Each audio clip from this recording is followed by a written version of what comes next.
dramatic developments in Pakistan over the last few days. Prominent Pakistani journalist Arshid Sharif was killed in Kenya. Now his photos have surfaced where he is reportedly shown to have been tortured before he was killed. Now, days later, former Prime Minister Imran Khan was wounded after an attempt was made on his life in his Hakiki Azadi March or the Freedom March. Khan took bullets in his legs. Imran Khan named three people behind the attack, including Prime Minister Shehbaz Sharif, Interior Minister Rana Sanaullah, and an officer of the Pakistani intelligence agency. Imran Khan, in his latest tweet, has said that a control room and two people who were monitoring there were behind the attack, and besides that, he will, besides the ISI officer, he'll name the second person as well. So clearly, we've seen lots of developments taking place in Pakistan since the vote of no confidence motion happened about 6 months ago, and Imran Khan was ousted out of power. We're joined by a prominent panel to discuss this. We're joined from Pakistan by Faisal Chaudhary, who is a lawyer of the PTI. We're also joined by Ambassador Manju Seth, who's a former diplomat. We're also joined by Ahmad, Waleed, who's a journalist from Pakistan, and we are joined by Muhammad Ahmad Pansota, who's a political analyst and a lawyer. Coming to you first, Imtiaz Alam also joins us from Pakistan.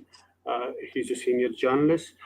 Let me start with you, Imtiaz Saab, if I may. What do you make of the latest tweet by Imran Khan in which he says he blames the intelligence officer for carrying out the attack on him and really threatening that he would reveal more names?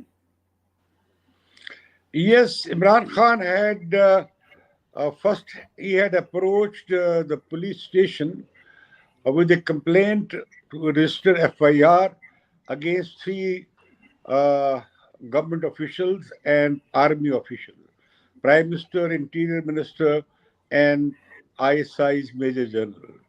Now, in the last tweet, he has said that this was a planned attack on him, and two army officers were monitoring that, and he will name the second one. So he has now laid the blame fully and entirely on the army officials. This is his accusation against the army.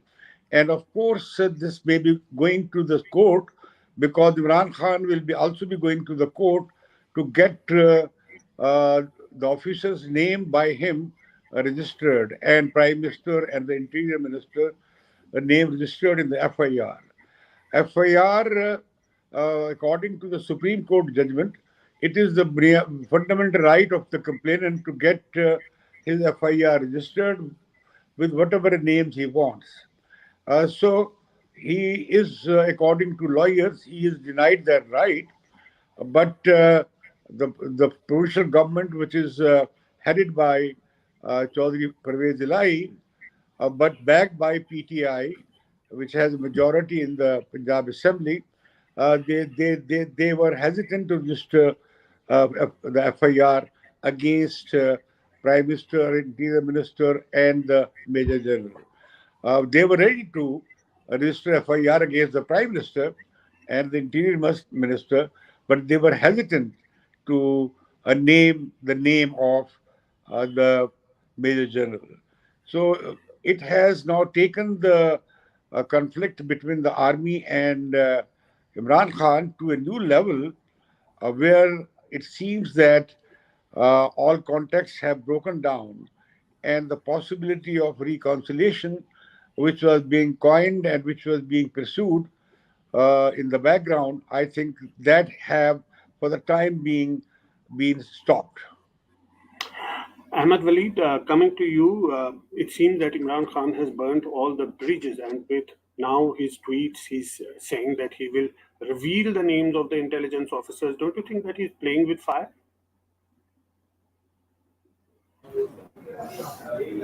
Yeah, actually, Imran Khan, since his ouster in March through no confidence motion, he's on the roads, he's holding big rallies, and he has been able to gather momentum and support of his supporters, and his popularity is at the top level at the moment. That's why he just wants immediate elections and putting pressure on the government and the establishment. So actually, what he sees, if he actually want to keep it going on for the I mean next 4 or 5 months, maybe 10 months, he wants to keep the momentum on so that his popularity remains the same at the level he has achieved. So this is what he's trying. Now he's targeting the establishment of Pakistan through tweets, through his speeches, and putting pressure on them. He doesn't want to see them neutral. He wants them to be on his side. That's the main problem with him. Whenever in Exactly. interview, Yes. Yes, I would like to ask Ahmed Pansota. We know Imran Khan as a bias, but today he is wanting establishment to be on his side, and he's saying that there's no scope of being neutral. Isn't there a contradiction, Ahmed Pansota? Well, Bob, I'll approach this question in a very different way. I personally feel that Imran Khan has a narrative which needs to be understood first. His narrative is very clear.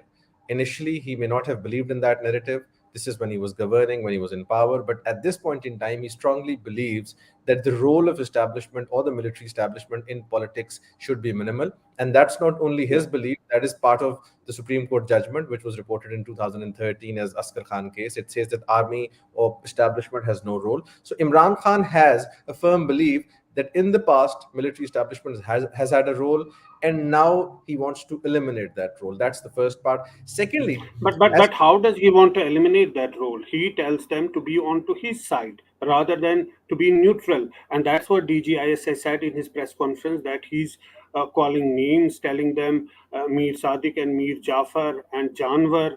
So how does he want them to be neutral? Actually, he wants them to be on his side. He said there's no scope of being neutral.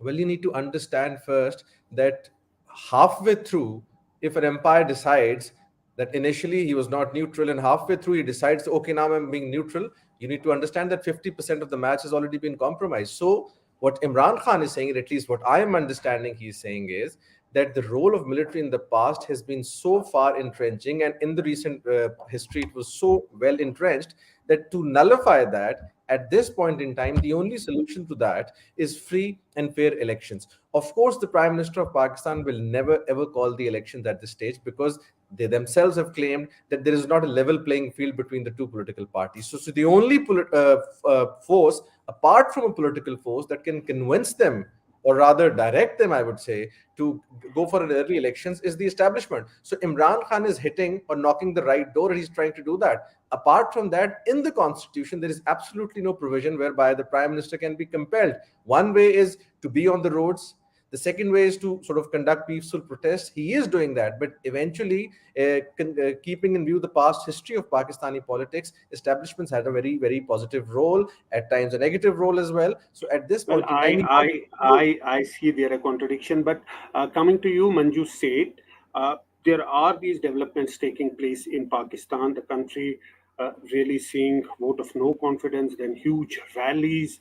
Imran Khan shot. These are not normal developments. Country at the verge of a chaos and already disturbed. What are the implications for India?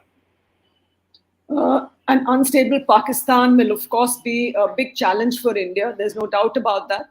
And we need to see how things pan out. And we can see that Imran Khan's, it looks at least from the face of it, with the huge numbers turning up for his rallies, that his popularity seems to be increasing by the day. And I think one reason for this could also be, of course, that he was, when he was ousted and his supporters in parliamentary no confidence vote, his supporters had immediately come onto the roads, and that has continued. But at the same time, he has been trying to mobilize more and more people in his favor. And he's also, as mentioned by the speaker, that he's trying to convince the establishment to back his call for elections, early elections. And the way things are going, it seems a little uncertain how they are going to pan out. And we think, at least as far as India is concerned, if this continues, if these rallies continue and instability, Pakistan goes towards instability. Already it's sort of fighting a huge economic crisis, the flood crisis after the floods. So already there are a lot of problems and challenges being faced by Pakistan and Pakistanis. And I think they will. This will all impact how the future course in Pakistan goes.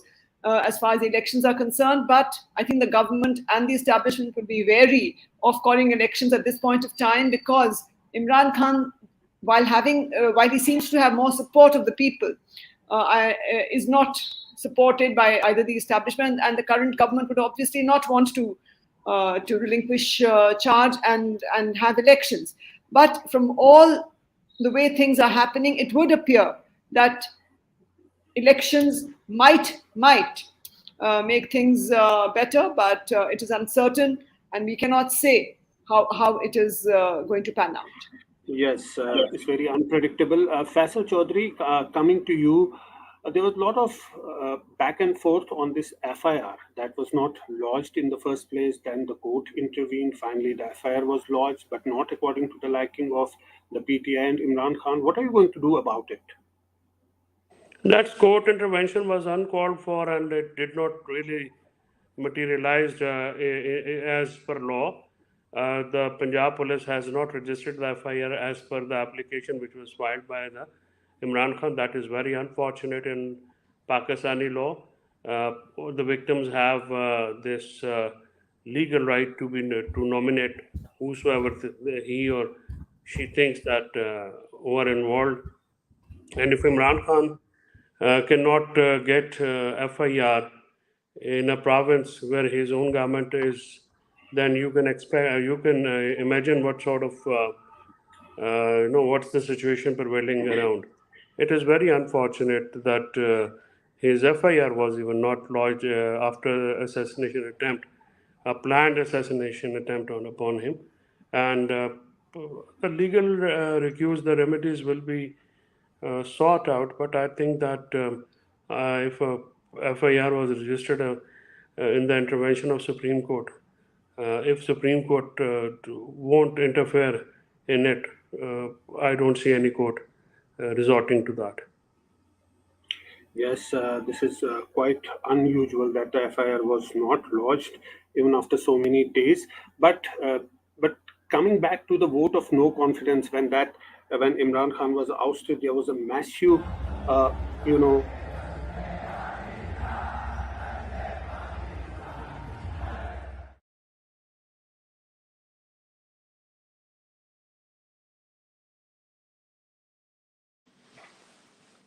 out on the roads when Imran Khan was ousted.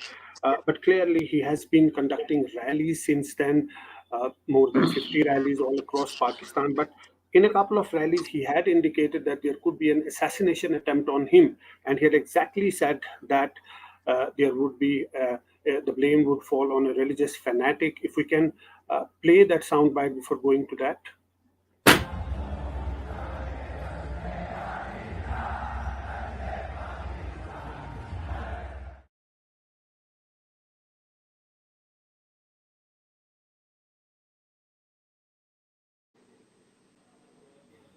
Okay, Imran Khan actually had said that there could be an assassination attempt on him. This is what he had said in one of those rallies. 4 लोगों ने बंद कमरे में फैसला किया मुझे मरवाने का, दोनों मरियम और जावेद लतीफ को। इन्होंने इनसे प्रेस कॉन्फ्रेंस करवाई ऐसी कि इमरान खान खुदा ना खास्ता उसने मजहब की तौहीन की है। इनकी कोशिश है कि इसकी वजह से अगर कोई भी मेरे ऊपर वारदात हो तो कहेंगे जी मजहबी जुनूनी ने कर दिया, कहेंगे कि जी कोई दीनी इंतहा पसंद है इसको मार दिया। ये इनका प्लान है। Okay. That was Imran Khan really in that rally, saying that there could be an assassination bid on him. But clearly, we've seen many developments after that. But isn't it unusual, Ahmed Pansota, that the person who had come to assassinate Imran Khan was giving statements in the police station?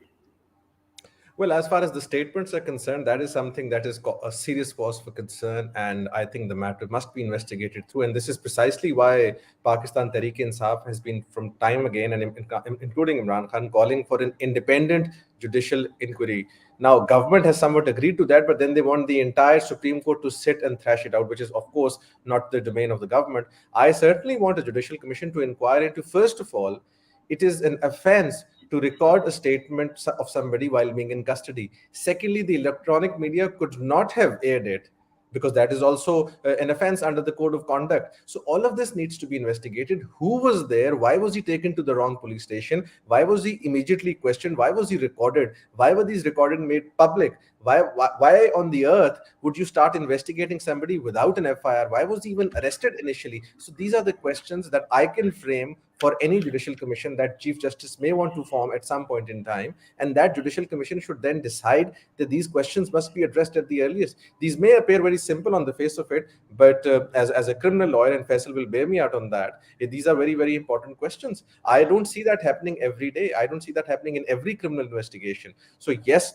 this I personally feel that is more of a farce, and there is something certainly more to that, because it can't be that simple that a gentleman decides to pick up a gun and say that I want to shoot Imran Khan because his religious beliefs are not in sort of inconsistency with what I believe in. I don't think so. It's that simple.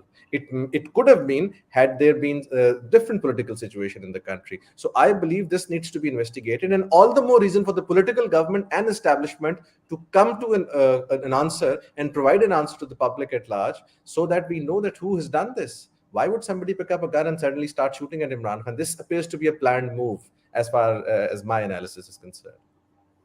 Yes, obviously, Imran Khan saying that it was not one gunman; there were multiple gunmen who fired bullets at him.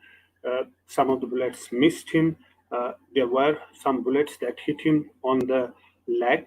But do you think these investigations going to their logical conclusion, Ahmed Waleed? It's really strange that this person, the attacker, is giving statements while he's in police custody, and it takes so many days for FIR to be lodged.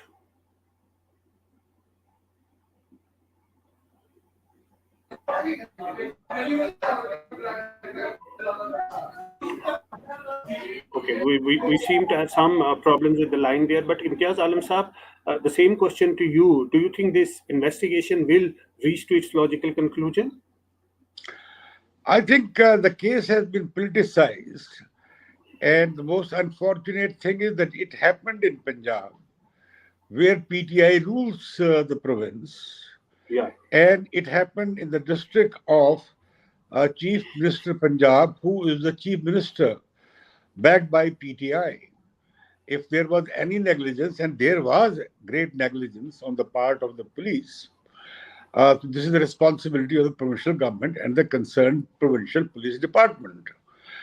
So now the Prime Minister has offered investigation he has written a letter to the Chief Justice of Pakistan to form a judicial commission. Now Imran Khan also has decided to go to the court pleading his case. Now Imran Khan has taken a position which he will be pursuing. In the meanwhile, despite his injuries, he has asked his followers to continue with the long march, which is still far away from Rawalpindi. And he plans to go in the 3-4 weeks to Islamabad.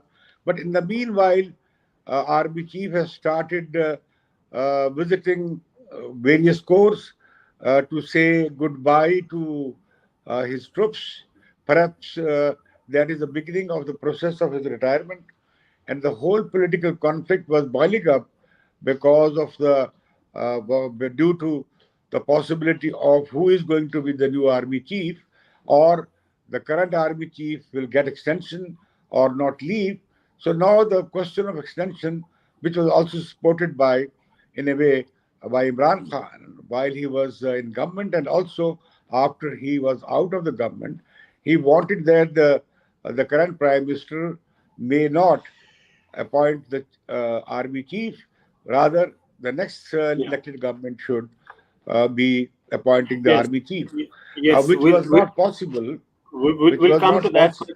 Yes, we'll come to Sorry. that. But yes, we'll come to that that question in a bit. But Manju said clearly, this is after a, perhaps for the first time that an establishment is uh, in a sort of a clash with the most popular party of Pakistan and the most popular leader. Do you think that it will have long-term implications for that country? Because we know that establishment has traditionally been playing an important role in politics of that country. We can only hope that it is the beginning of a stepping back by the establishment, but given the past history, it looks unlikely. But again, as mentioned by the previous speaker, uh, the process of selecting the new chief is due now because he's retiring. He's slated to retire at the end of the month, or whether he'll be given an extension or there'll be a new army chief. It remains to be seen. But at the same time, it would be a positive thing for Pakistan if the army and the establishment do step back and allow a more sort of civilian government and to be there. But again, it is not so easy to move towards that kind of system after so long. But we hope that it will happen, and I'm sure if the people and the government and the establishment are on the same page, it could happen. But it is a little difficult to say at this point of time whether it will happen. And if you look at how Imran Khan had the support of the establishment when he was appointed prime minister, but suddenly he lost that support early this year. And I think, and also because of his own statements, I think he tried to challenge the establishment, and he thought he could, be a completely civilian and independent prime minister, but he was not allowed to be. And I think that for various reasons, I'm sure there are other people or other factors at play which we are not aware of. And we can only hope that this would be the beginning of a more stable Pakistan, and it is stepping Yes. back by the establishment. Faisal Chaudhary, don't you think that the crux of this entire issue is the appointment of army chief, which is due to happen in November? Imitiaz Alam Saab was also pointing towards that the army chief is going to the formations and now for his farewell meetings. But don't you think that's the crux of this whole issue? There's a tussle that who actually appoints the army chief. There were reports that Imran Khan has also suggested some names, but Prime Minister Shehbaz Sharif said that's not the domain of Imran Khan. It is his prerogative to select the army chief. If you can unmute. Always been Myself, sorry, should I speak? No, it's first Faisal Chaudhary and then Imtiaz, then I'll come to you. Okay, we seem to have lost the line with Faisal Chaudhary. Can you hear me? Yes, you can. We can. Please go ahead. Army chief's appointment in Pakistan has always been very important and crucial, especially in the given political role establishment has always possessed in Pakistan's politics. This appointment is also very important, and especially when General Bajwa has completed its 6 years in the office. He will be completing on 29th of November, and his predecessor. There is no second opinion that under the law and the constitution, it's the Pakistani Prime Minister who decides to and who chooses the army chief, and rightly so, elected representative should have this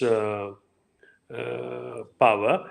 There are many other things. You see, in fact, the problem with Pakistani politics, as I look at it, is it's not the people, it's the decision which are made from outside the Pakistan, especially from London.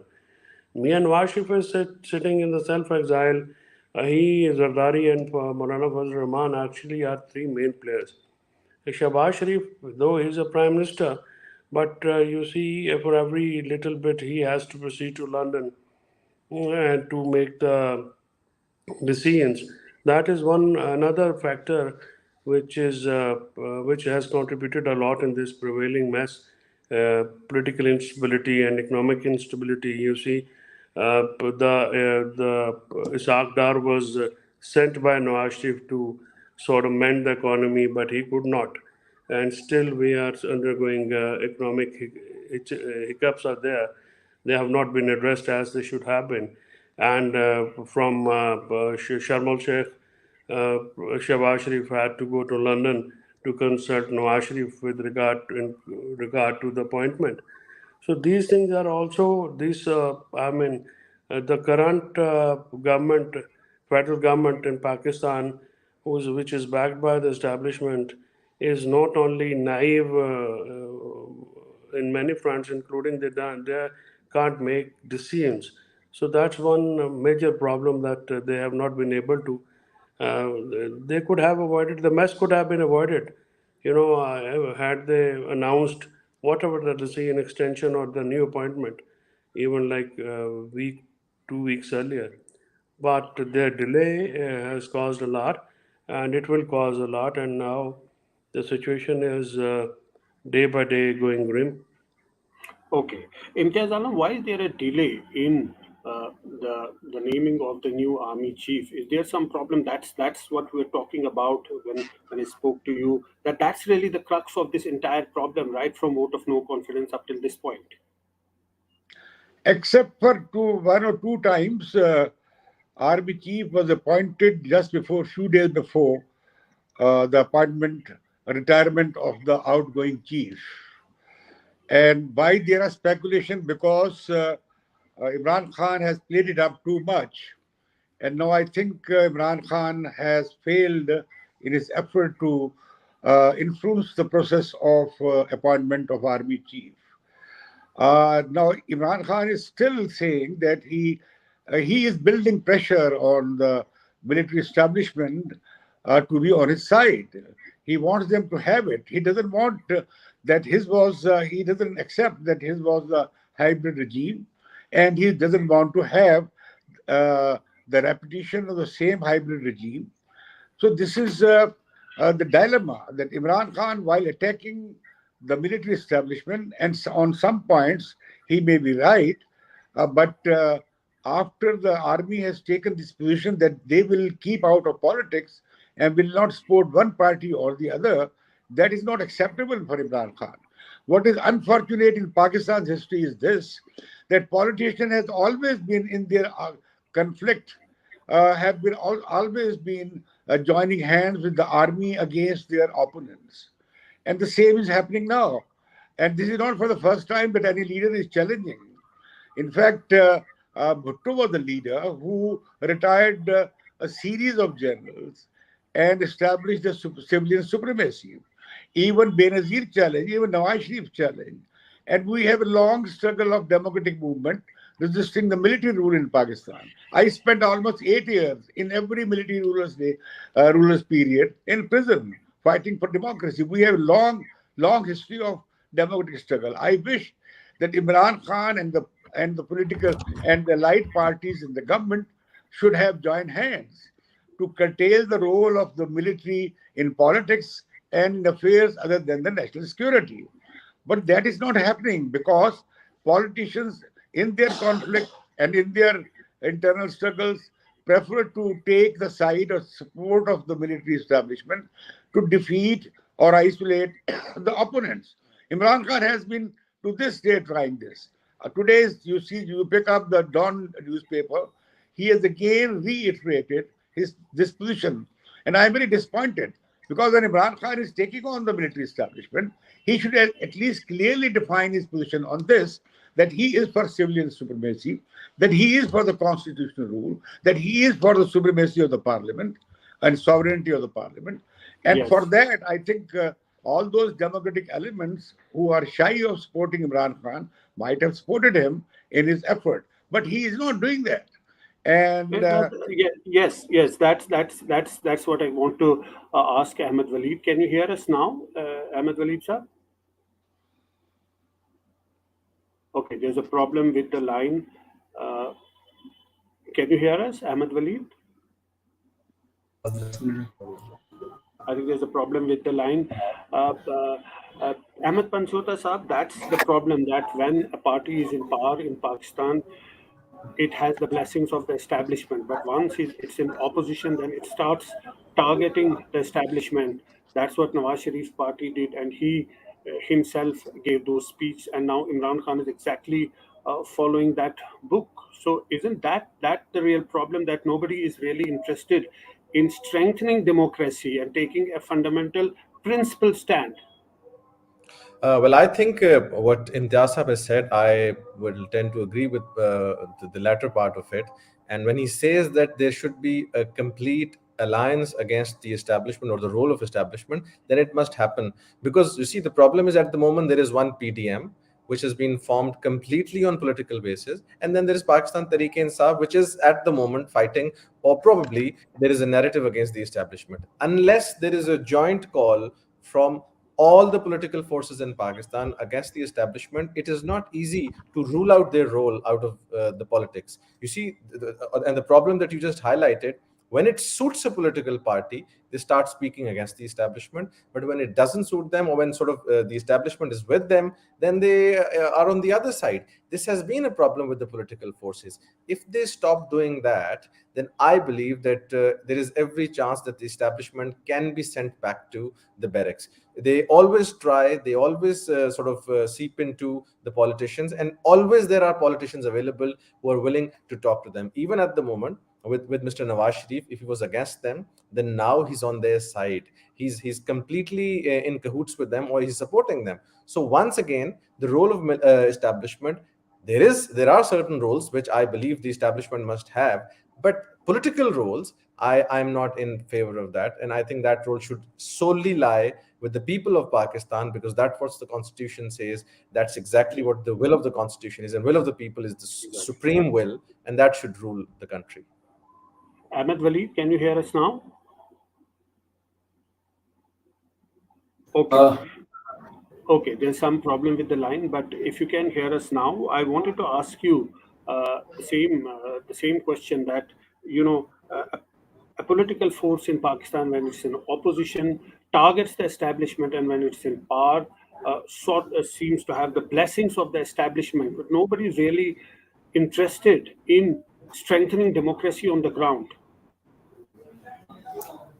Actually, in Pakistan, as Ahmed Pansota says, all the political parties, and it suits them, they turn against the establishment, and they try to pressure on the establishment, and their objective is met. Then they again side with the establishment, and the other party starts abusing or targeting the establishment. This is what the case we have been watching. Imran Khan was in power. He was brought to the power by the establishment. That's what people say here. And now he has turned against the establishment because what we see here in Pakistan, he couldn't deliver in 3.5 years of his government, and he's been on the same page. And now he's accusing everything, blaming everything on the establishment, that they didn't let him govern properly. They were creating hurdles in decision making. Now he says that. Right. Faisal Chaudhary, coming to you, obviously there has been one assassination attempt on Imran Khan, and he has said that he will join his long march again after a few days when he's able to do that. Do you think that there is now a real security threat? Because an attempt has been made on his life, and he'll again take part in that long march. Oh, yes, there's a huge threat to his life, and if he escaped one attempt, I have no doubt in my mind that the people who want to eliminate him from the political scene, they would try again. And we have had this experience, worst experience, when Benazir Bhutto She survived in October, but she was taken out in December. So this is the recent political history in the recent past. It is not that far our history. We have seen this sort of things, and Imran Khan's security. That's why now I think he has changed the strategy, since he also has a fracture in his tibia bone, and it will take some time to recover. So he will join the long march in Rawalpindi instead of leading it. So it's a second tier leadership who is leading the march, and Imran Khan is supposed to receive the people from all across Pakistan in Pindi, and he will lead it from there. So there is even when earlier they were doing the long marches, you would see that he will not prolong his march after the Maghrib, after the sunset, because of the security threats. So, and twice, as you relate that his speeches twice he had already conveyed this to the masses and to the public that he assassination attempt will be. So I'm still worried about his security, and I have no doubts in my mind that his enemies are powerful. They will go after him. Okay, last word to you, Imtiaz Alam. Do you think that he will reveal those names as he said in his tweet? And given the history of Pakistan, isn't it important that all those agencies and the federal government and the provincial government come together to ensure safety of the leaders, given the history that leaders have been assassinated in the past, rather I than fully blaming that agree. it is the provincial government, it is the federal government's responsibility? I've been saying it for the last few months that Imran Khan's life is under threat and he should be taking all precautions. And I would insist that all the government agencies and security agencies must provide foolproof security to Imran Khan. And Imran Khan should also avoid taking risk in the sense that without preparation, he should not be going to open rallies. He should have public meetings with well established security arrangement around him. Otherwise, something can again happen. As my friend Faisal has said, that Benazir was attacked in Karachi, where 180 people were killed, and then she was finally taken out. Imran Khan, this can also happen to Imran Khan, and that will be very unfortunate. And that's not the way uh, that politics of certain view or party you can eliminate. You cannot, by eliminating leader, you cannot eliminate a certain school of politics, a trend of politics. So Okay. I think there is a lot of concern about his security, and I think that there will be commissions to investigate this case and this case of a journalist, Arshad Sharif, who was brutally killed in Kenya. And I think, but I see that after 3 or 4 weeks, after the nomination of the new army chief, which is I think starting the process is starting in the next week, the political temperature will be going down because that was perhaps the main cause, which should have not otherwise been. It is wrong to say, since it is very important office, so the parties are vying for this. Why should the party vying for this? Because army chief is army chief. He represents the institution, not any person or the prime minister who has nominated him. However, under the constitution, he is part, or army is part of the executive and bound to follow the instructions of the government to maintain law and order and provide security within the framework of the constitution and law. So Okay. there is no point in saying this, that since this government is there, the army is supporting it. Army has to support every sitting government in the sense, to the extent of its executive responsibilities. What I'm afraid of, that this could be another opportunity for politicians to sit together and settle down this issue of civil military relations in favor of the supremacy of the constitution, in favor of the role of the army and security agencies, which is in accord with the constitutional duties assigned by the Constitution. This can happen. Yeah. If Imran Khan joined with these parties of alliance, because the alliance has, PDM alliance has in its 26 points, at least there are 22 points which are for civilian supremacy. So Tehreek-e-PTI and PDM and People's Party can together formulate a joint position, and we can resolve this crisis of civil-military relations.